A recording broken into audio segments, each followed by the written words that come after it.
You can perform your transactions directly from the dashboard. Click on Choose Beneficiary from the drop-down menu. Select the beneficiary that you wish to transact to.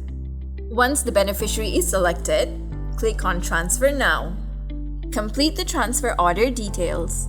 For payments, click on New Invoice to upload your invoices. You can only attach one file per transaction.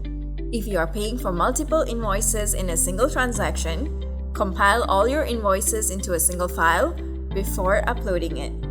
On the pop-up window, click on Select the images to upload your invoices.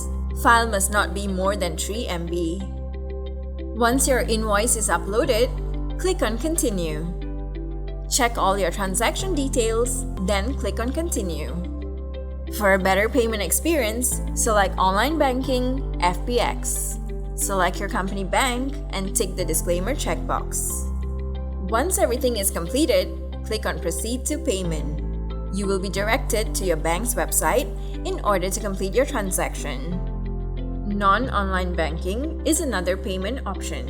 If you choose to do so, kindly contact your account manager to obtain our Merchant Trade Asia Sendirian Berhad account number.